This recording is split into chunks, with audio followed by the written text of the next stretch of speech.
S'il y avait la volonté au sein de l'ECAM de publier, quand la loi dit publier la liste, ce n'est pas seulement sur un site. Il y a la possibilité de mettre les listes même sur support électronique en Côte d'Ivoire, et remettre aux partis politiques. Oui. Pourquoi l'ECAM ne fait pas ça? Pourquoi l'ECAM ne le fait pas? Si vous on n'est pas obligé. Il parle de dysfonctionnement, d'attaques cybernétiques, d'attaques informatiques et tout ça. Est-ce qu'on a seulement besoin du site?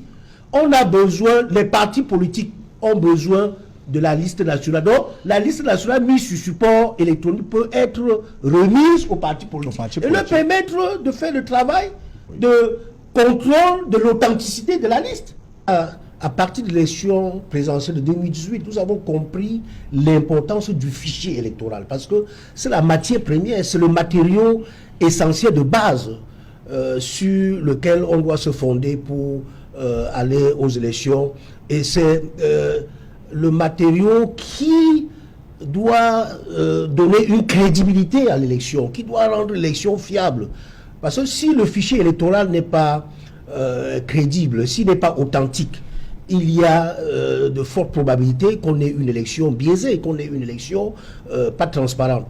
Et c'est pour ça que nous avons demandé que la liste électorale nationale soit publiée à la suite de M. Lisson qui vient d'indiquer la nécessité et l'enjeu qui a publié cette liste, c'est-à-dire du fait des doublons et des inscriptions multiples. Il y a des gens qui peuvent être inscrits sur plusieurs listes à la fois et que lorsque on fait une publication nationale, les recoupements permettent de trouver ça. Et nous avons ces derniers temps vu le cas en Côte d'Ivoire où on a dénombré, par exemple, sur la liste électorale nationale de Côte d'Ivoire, en prenant des paramètres de filiation, c'est-à-dire père, mère et tout ça, on a observé des gens qui, des pères et mères qui avaient des 500 enfants, 600 enfants, c'est irrationnel et ça attire l'attention pour dire que c'est une liste qui n'est pas fiable et que c'est pas bon d'aller à une élection avec celle-là.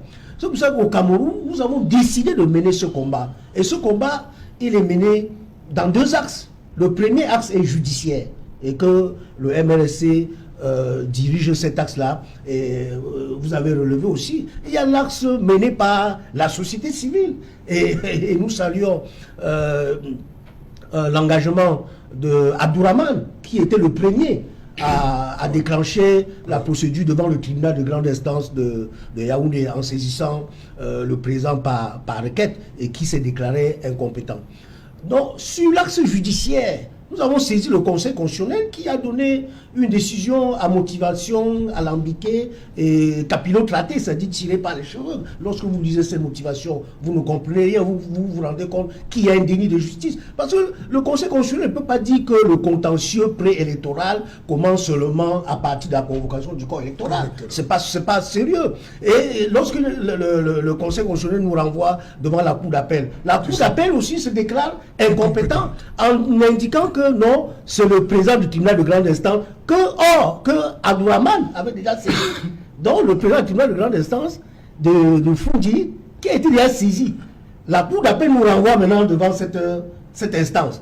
Parce qu'il dit que, bon, il vise l'article 18 sur l'organisation judiciaire, la loi 2006 sur l'organisation judiciaire, où il dit que pour des actes non administratifs, on peut saisir le président du tribunal pour qu'il puisse ordonner de faire. Maintenant, que la Cour d'appel s'est aussi déclarée incompétente, nous continuons.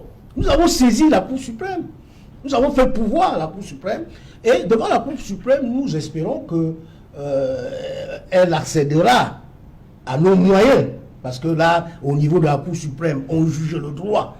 Et nous avons indiqué les dispositions qui ont été violées. Et à cette occasion, nous pensons que la Cour suprême pourra casser la décision rendue par la Cour d'appel, évoquer et statuer pour ordonner à l'ECAM de publier cette liste. Donc, nous pensons que c'est encore possible. Parce que l'article 80 dit on doit publier la liste nationale après la clôture des révisions.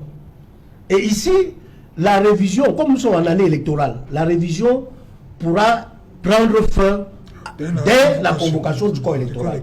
Et ça pourrait intervenir au plus tard le 11 juillet, comme vous avez indiqué. Donc, entre le 11 juillet et le 12 octobre, il y a encore du temps. Donc, nous pensons que c'est encore faisable et que monsieur le directeur général de l'ECAM, sous la pression même de la société civile, et je salue aussi l'engagement de votre confrère Michel Gatsou, qui sur les réseaux sociaux sensibilise nos concitoyens pour faire la pression sur monsieur le directeur général de l'ECAM afin qu'il puisse accomplir cette diligence-là. Ok. Oui, d'abord... Docteur Rifoué, vous allez réagir après. Hein. Et d'abord, Florent Pagny, sur cette disposition du code qui n'est toujours pas respectée, on va bientôt à 4 mois. Votre avis là-dessus? La non-publication de la liste électorale nationale. La non-publication de la liste électorale nationale. Comme j'ai coutume de dire, Serge Alain, l'objectivité, la rationalité et la vertu doivent être intégrées en nous. Il faut déjà intégrer une chose, parce que lorsque nous venons sur un plateau, c'est pour édifier, sensibiliser, former et bien évidemment aussi éduquer. Une élection présidentielle, c'est quoi? Je vais d'abord, vous me permettrez de commencer par là, s'il vous plaît. Une élection présidentielle, bien évidemment, c'est quoi? C'est un processus électoral au cours duquel les citoyens d'un pays élisent bien évidemment leur président. Et une élection présidentielle a des objectifs fondamentaux, des objectifs véritablement à prendre, du moins des objectifs qui sont très capitaux pour la vie d'une nation. Et parmi ces objectifs, lorsque vous convoquez par exemple le choix politique, ici, l'élection présidentielle, bien évidemment, a pour objectif de donner l'opportunité au peuple de choisir leur chef, garantissant ainsi bien évidemment que le président exerce son pouvoir avec le mandat du peuple. Et vous savez également que les élections présidentielles ont un objectif, bien évidemment, qui consiste qui est censé garantir une stabilité politique. Je vais chuter par un troisième objectif, qui est la légitimité. Parce que l'élection présidentielle aussi a pour objectif d'accorder une légitimité au président élu, fondée sur l'expression volontaire et collective du vote populaire. Alors, quand j'ai dit ça, Serge Alain, je me permets bien évidemment de répondre à votre question parce que, pour vous me posez la question de savoir le code électoral, puisque il est violé, qu'est-ce qu'on fait? Et puis, bien évidemment, vous savez que l'article 80 oui, de ce code électoral-là prévoit bien évidemment que cette liste-là doit être publiée au plus tard le 30 décembre de chaque année. Or, l'ECAM, l'organe électoral en place, s'entête à ne pas le publier. D'ailleurs, se permet de violer la loi. Cette loi étant violée, et bien évidemment, nous sommes à même de penser que le système, bien évidemment, il est coutumier du fait, c'est-à-dire que les lois sont systématiquement et très régulièrement violées. Mais j'aimerais revenir sur la question centrale de cette émission. Est-ce que la liste électorale pourrait être publiée avant le 30 oui, décembre, avant la convocation, avant le scrutin oui, présidentiel? Il faut dire que il est impératif que cette liste-là soit publiée. Impératif que cette liste soit publiée, pourquoi? Impératif que cette liste soit publiée parce que, comme j'ai dit, elle est prévue par l'article 80, mais elle permettra aux potentiels électeurs de pouvoir contrôler les éventuelles erreurs qui pourraient survenir sur leur nom. Et cela est d'ailleurs les cas d'erreur, les cas d'omission. Et c'est même prévu par l'article 81 du dit code. Et impératif parce que cela... comment je vais dire ça? Cela, en réalité, démontrerait la crédibilité du scrutin électoral. Et même la sincérité de ce processus électoral-là, pardon. Mais maintenant, puisque cette liste-là n'est pas publiée, eh bien, cela met en doute le bon processus, ou alors le véritable processus électoral. Et là, ici, on peut s'interroger sur les enjeux même, parce que cette élection révèle également les enjeux. On peut s'interroger sur les enjeux de la transparence à ce niveau. Est-ce que ces élections seront transparentes? Et je vais vous répondre, je vais directement répondre à cette question, monsieur Alain, à votre question. Cette liste-là, moi je pense, ça c'est ma position, qu'elle ne sera pas publiée. Elle ne sera pas publiée, pourquoi? Parce que,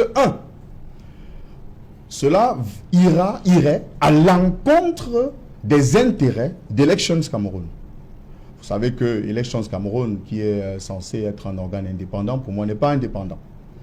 D'ailleurs, vous voyez bien, lorsque le ministre de l'administration territoriale blâme les opposants, il a très souvent l'habitude de se dire: vous avez refusé d'aller aux élections, ou alors vous accusez Elekam. Or, par contre, ce n'est pas sa mission de dire pour si on accuse Elekam ou pas. Donc, quand je dis ça, je dis pourquoi? Parce que, vous savez que nous sommes à quelques mois de la convocation du corps électoral. Et que donc, si Elekam publie la liste électorale nationale maintenant, ou alors dans un mois, c'est-à-dire au mois de mai qui vient, les erreurs constatées par les citoyens, ceux-là qui sont inscrits, les potentiels électeurs, cela amènerait la société civile, les acteurs politiques à demander un audit de cette liste-là. Et je vous assure que cela, d'un point de vue crédible, ne fera pas la crédibilité, du moins, la crédibilité d'Elections Cameroun à ce moment-là ne sera pas, sera entachée, sera véritablement entachée. Deuxièmement, la sincérité du processus électoral sera remise en cause. Et troisièmement, la confiance que les acteurs politiques et les acteurs de la société civile et les acteurs des partis politiques, la confiance que ceux-là portent, parce qu'il y a encore des personnes qui portent, bon, du moins, il y a encore des gens qui croient à Elekam, mais cela renforcerait davantage l'idée selon laquelle Elekam n'est véritablement pas un organe indépendant, et renforcerait la thèse selon laquelle l'article effectivement a été violé parce que des fraudes massives seraient bien évidemment en préparation. Donc, la violation d'une loi, parce que lorsqu'une loi est violée, il faut bien évidemment dénoncer cela. Cela est contenu dans l'article 80. Il faudrait que le peuple le sache. Et cet article-là est violé. Donc, violé par qui? Par Elekam. Pourquoi est-ce que, je termine par là, le directeur général d'Elections Cameroun ne veut jusqu'à présent pas publier la liste électorale nationale eu égard aux procédures judiciaires qui sont en cours jusqu'à présent et dont Maître Djoumbissi du MRC vient de faire état tout à l'heure? Quand vous savez, il y a des gens qui veulent faire un esclandre parce qu'ils ont d'autres objectifs. J'ai déjà eu à revenir là-dessus. Je voudrais simplement indiquer que ça ne sert à rien d'ouvrir des fronts qui ne peuvent pas prospérer. Et il est inutile de revenir ici, sur les plateaux de télé, refaire les procès qu'on a perdus dans les prétoires.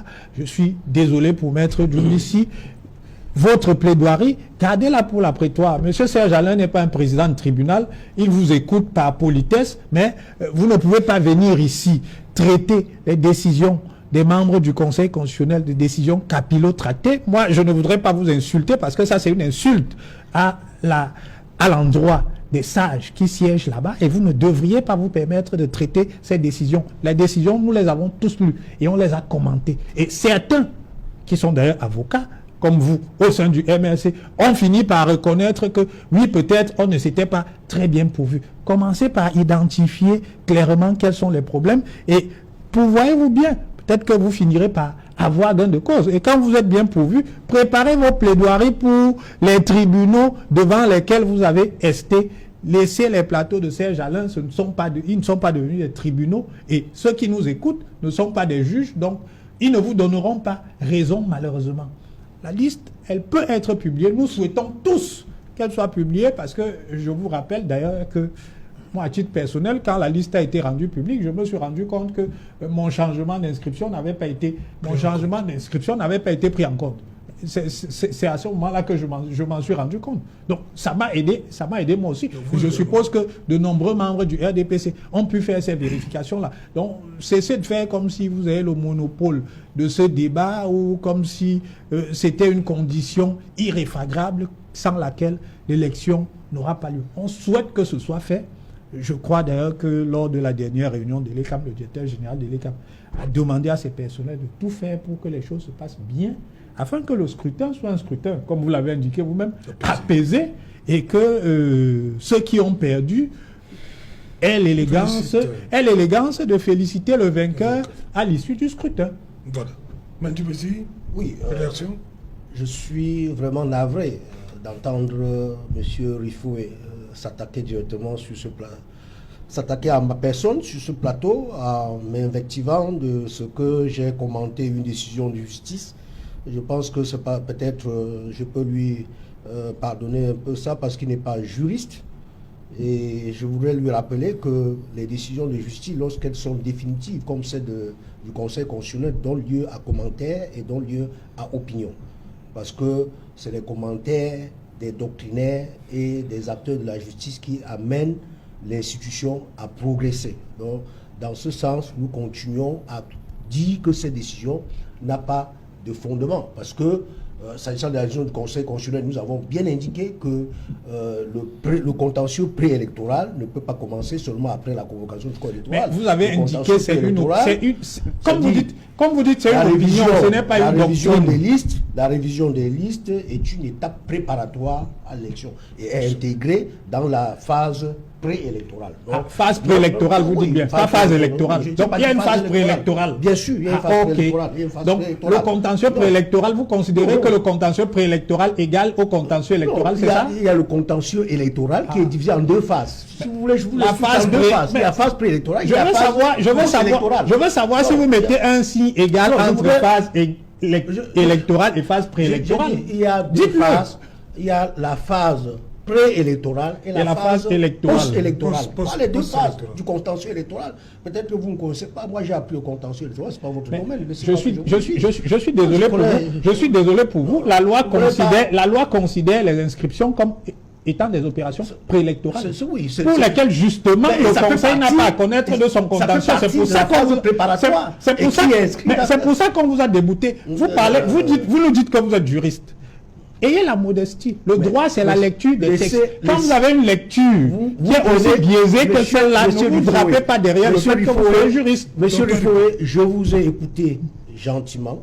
Je ne vous ai pas interrompu. Et vous permettez de m'interrompre. Moi, je pense que au RDPC, vous avez l'art d'interrompre et de perturber les gens. C'est pas de cette façon-là. Donc, je me réjouis aussi de ce que M. Rifoué souhaite que la liste électorale soit publiée. Et nous croyons que cette liste électorale sera publiée. Et quand on se fonde sur le vœu émis par la doyenne d'âge lors de l'ouverture de la dernière session de l'Assemblée nationale, qui a dit qu'il faut que chacun fasse son travail pour qu'on puisse avoir une élection apaisée, pour qu'on puisse avoir une élection crédible et qui doit déboucher sur l'élection d'un président légitime. Non, nous pensons, et c'est pour ça que nous allons maintenir le combat sur le plan judiciaire et sur le plan de la pression, comme j'ai indiqué tout à l'heure, pour que la liste soit publiée. Mais il y a un autre élément que M. Rifoué a relevé, les dysfonctionnements et les difficultés que rencontre l'ECAM. Ça veut dire que tous les moyens mis à la disposition de l'ECAM, les moyens financiers, vous voyez, il y a 50 milliards de budget qui sont mis à la disposition de l'ECAM pour faire le travail. Et l'ECAM ne fait pas le travail. Et c'est pour ça que le mouvement pour la Renaissance du Cameroun a saisi les membres du Conseil électoral pour demander l'audit des contrats conclus par le directeur général de l'ECAM. Et également auditer les infrastructures de biométrie électorale fournies par les partenaires de Élections Cameroun. Donc, s'il y a ces difficultés-là provient de ce que ça peut provenir de ce que les partenaires ne sont pas fiables. Et depuis que nous avons saisi les membres du Conseil constitutionnel depuis le 28 janvier 2025, il n'y a pas de suite. Donc ça veut dire que au niveau de Elecam, il n'y a pas de volonté de publier ces listes. Parce que ils veulent gérer de façon opaque, ils gèrent de façon occulte les listes dans le but de fraude électorale. Parce que leur partenaire, parce que il faut le dire, et M. Louis l'a relevé tout à l'heure, Elecam est un partenaire du RDPC. C'est parce qu'ils ont déjà compris que l'élection présidentielle de 2025 est perdue. Et c'est pour ça qu'ils résistent à poser des actions allant dans la transparence. Et je pense, nous on pense même un peu plus, parce qu'on constate même, il s'agit même de la provocation, parce qu'ils provoquent le peuple. Pour que peut-être il y ait un soulèvement et que puisse avoir une raison de ne pas aller à cette élection, parce que c'est eux qui ont peur de cette élection-là. Oui, c'est le RDPC qui a peur de cette élection. Puisque... Ils disent qu'ils souhaitent aussi que la liste soit publiée. Oui, ils attendent aussi. Ça c'est un vœu. Il parle tout simplement pour plaire aux téléspectateurs. Parce que quand on voit, est-ce que... pour mettre... Je voudrais aussi indiquer, s'il y avait la volonté au sein de l'ECAM de publier, quand la loi dit publier la liste, c'est pas seulement sur un site. Il y a la possibilité de mettre les listes même sur support électronique en Côte d'Ivoire, et remettre aux partis politiques. Oui. Pourquoi l'ECAM ne fait pas ça? Pourquoi l'ECAM ne le fait pas? Si vous on n'est pas obligé. Il parle de dysfonctionnement, d'attaques cybernétiques, d'attaques informatiques et tout ça. Est-ce qu'on a seulement besoin du site? On a besoin, les partis politiques ont besoin de la liste nationale. Donc, la liste nationale mise sur support électronique peut être remise aux partis politiques et leur permettre de faire le travail de contrôle de l'authenticité de la liste. Pourquoi il ne fait pas, pourquoi il ne fait pas ça alors que les moyens sont mis à sa disposition? Et nous sommes d'abord ce retard-là, vous y voyez une volonté, comme dit Maître Djibissi, il y a une volonté pour lui, la part de l'ECAM, de préparer un certain nombre de choses qui ne sont pas catholiques, comme on dit. Oui, en fait, il faut se relever que la liste électorale nationale est un outil stratégique. Donc, en termes de marketing politique, en termes de stratégie des candidats, il est important d'avoir accès à cette liste et elle permettra aux partis politiques d'élaborer des différentes stratégies en connaissance de cause. Donc, c'est vraiment un outil stratégique. Alors, et maintenant, cette non-disponibilité de la liste électorale, moi j'observe que en fait les partis politiques sont dans leur bon droit parce que la liste doit être publiée. C'est un article de la loi qui lui dit donc il faut respecter. Pourquoi ce débat? Il faut respecter la loi. Donc maintenant, si la loi n'est pas respectée pour cause technique, des raisons techniques qui peuvent aussi arriver, je pense que les partis politiques ici devraient travailler sur le plan B, C, voire même D. C'est-à-dire qu'en termes de stratégie, aujourd'hui nous sommes au mois d'avril et l'élection est supposée... Est-ce que ce n'est pas encourager l'ECAM à ne rien faire pour que les choses s'arrangent? Parce qu'on dit qu'on devrait, mais ça date quand même. C'est quoi ce problème qu'on ne peut pas résoudre là? Pourquoi tant de temps? Moi je ne sais pas si on ne peut pas résoudre, mais je pense qu'il faut l'utiliser comme une probabilité. Parce qu'on est en avril, on n'a pas de liste électorale nationale publiée. Oui. C'est un fait. Alors, doit-on continuer? C'est-à-dire qu'on ne peut pas empêcher les partis politiques de revendiquer ce qui est du droit. Justement. Voilà. Mais maintenant, doit-on rester là-dessus et ne pas trouver les moyens pour contourner cet obstacle? Parce qu'il faut quand même le relever. Il faut dire aux téléspectateurs que la liste nationale, électorale nationale est un outil stratégique pour élaborer la campagne, pour pouvoir élaborer des stratégies de marketing politique, pour pouvoir toucher les électeurs. Parce qu'ici, on n'est pas dans le cadre d'une élection locale. On est dans une élection nationale. Circonscription unique. Donc, et je pense qu'en termes de transparence, certains partis politiques peuvent s'accrocher dessus. Mais il faut aussi apprendre à s'adapter à la situation. Alors, l'ECAM donne des raisons. Et on peut y croire ou ne pas croire, mais en fait, quand on est sur le front, je pense qu'il faut trouver, c'est pas pour rien qu'il y a les plans A, plan B, plan C et plan D. Moi, je pense qu'aujourd'hui, les partis politiques en présence qui vont proposer des candidats à l'élection présidentielle doivent pouvoir trouver des stratégies pour pouvoir... est-ce que un parti politique ne mettrait pas un dispositif parce que comme on publie quand même, on a publié les listes dans chaque circonscription, c'est-à-dire que dans chaque antenne et les camps. C'est un travail fastidieux, mais pourquoi on a souvent peur du travail? C'est-à-dire, moi, je pense que ça peut être une autre démarche. Et partant de cette liste, ces listes qui ont été publiées de manière parcellaire dans chaque antenne, au niveau de chaque antenne, et essayer de reconstituer une liste et de vérifier. Parce que ça, je pense qu'il y a des outils informatiques aujourd'hui. Si Elecam semble ne pas apporter une solution, l'intelligence appellerait les stratèges des partis politiques à pouvoir trouver des palliatifs.